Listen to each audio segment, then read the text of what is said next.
Alright guys, welcome back to the top 5 decks that you can use this month to climb to Master 1. We might think that there has not a lot that has been changed, since we have not really received a new archetype besides Ashen, which, spoiler alert, is not that great, but actually there were some important changes, and we definitely have some changes on my top 5, so let's hop right on over with our number 5. My top 5 spot is a Fire King Snake Eye. You can definitely argue that this is higher up since it has not really been touched for a while now. There's just that not a lot of people are playing this deck right now, but it's basically still full power. It's super strong. It's a bit less consistent than it was before, with the Bonfire going to 2, with the Kirin. The Kirin is okay actually, but we also have the Snake Eye's Ash going to 1. We have Wanted going to 1. We have triple Yubel Star still. That is nice. We have the triple Fire King Courtier Volcanics, which is definitely a good starter here. And the rest we can still fill up with a lot of non-engine. We still have our super strong going second kill engine with the Salamangreat Raging Phoenix and the World Sea Dragon Atlantis. And this is still a good investment in the future somewhat, since there will be a lot of support for the Yubel Star archetype. We will get the Fiendsmith stuff, we will get Azamina stuff. In the TCG, this deck is actually at the moment being played together with the Azamina engine. So if you want to play this deck, it's definitely not a bad investment. Cards like Bonfire will be relevant in Ryziel, for example.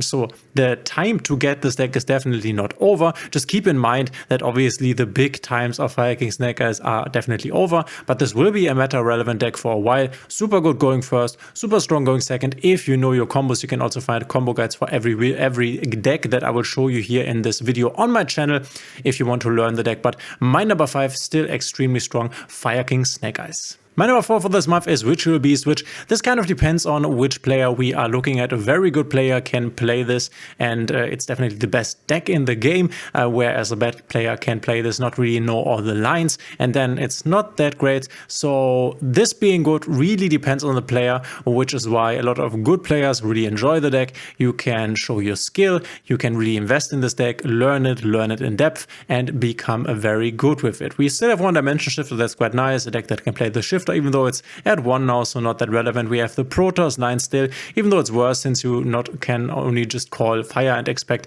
this to hit anything relevant. Then we have the new Muchami Fuvolas, which I think in this deck is quite nice, since going second you just want to force your opponent to pass over to you. You don't really want to play into a board. It's not that great. Ritual Beast playing into a board, you want to go first if you can, but if you can establish the board effectively, then your opponent will probably not be able to break it. It's very good through hand traps if you know how, can even be good into nip if you can establish the Ritual Beast Ultigaya Palo early on. This will be worse in the future probably, since cards like Dominus Impulse are very good against this deck and will probably be quite prominent when they release, potentially next month.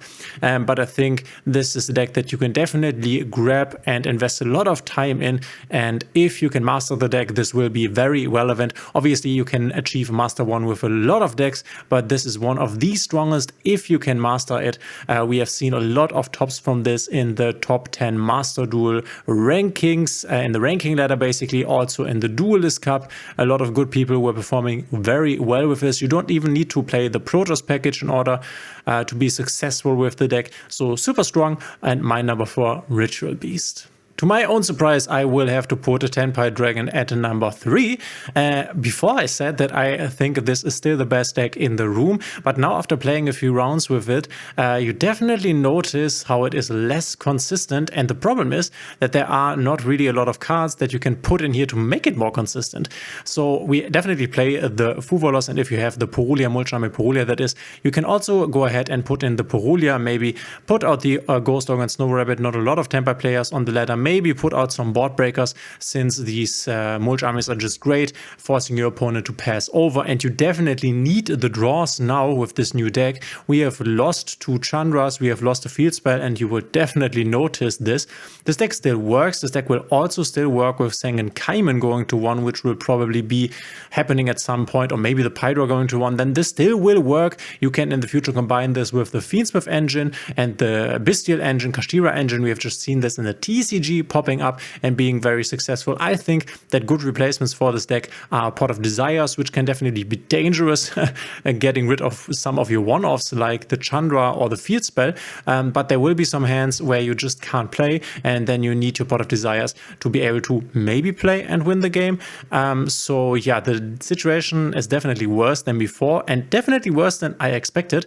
We only have one Dimension Shifter now. You don't need to play this card. It definitely also makes your lines worse, but I have definitely seen people scoop up just because they saw the shifter, and I saw my hand and was like, oh, I have 3 Lightning Storms and 3 Imperms. Okay, 2 Lightning Storms I can't really play, but people were just scooping it up. If you want to play the deck, definitely include the new Fuvalos. Just put out the Chandras, put out the Field Spell, put in the Fuvaloses, and then a bit more consistency in forms of the Pot of Desires, and then definitely one more Dora Dora. You could play 3 Dora Doras, but this is not that great since this is also a normal summon. This kind of conflicts.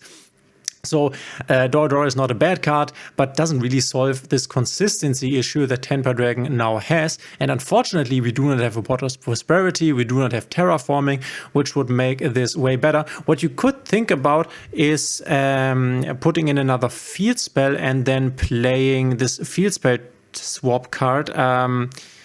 How is this called? I'm blanking on it. Maybe some of you know this and can write it in the comments, but it's a spell card that gives your opponent a field spell from your deck, and then you are getting a field spell from your deck. You can choose. So you could play a chicken game, for example, in this deck, and then combine this with this. I don't know how this card is called, but it puts a field spell on your field and your opponent's field, and then you have an additional access to your second summoning. This is not optimal, but this could be something to make it a bit less inconsistent. Other than that, this still works the same. Extra deck is still the same. You can play this line here, this Raging Phoenix skill line. Rarely comes up. You can also play more synchros. The most important cards are in here, like the Black Rose Dragon, and then the Tenpai Dragons here, as well as the Trident Dragon, and something like the Yubel, as well as Hieratic Steel of the Heavenly Spheres. You can get from a structure deck, by the way. Other than that, just put in a lot of hand traps. You can also put in board breakers, as you see right here, and this is still very strong, but you will feel this deck being less consistent, and this is actually a problem, which is why I think this is at the moment only the 3rd best deck. My number 2 this month goes to Voiceless Voice, and this is mainly because we have the Fuvalos in game right now. I am expecting a lot of people to run the Fuvalos in the beginning, and then people will probably see that it's not that great. It is a good card, and I have made a specific video talking about how good Fuvalos is, arguing that it is one of the best cards for the game of Master Duel, but you don't really need it.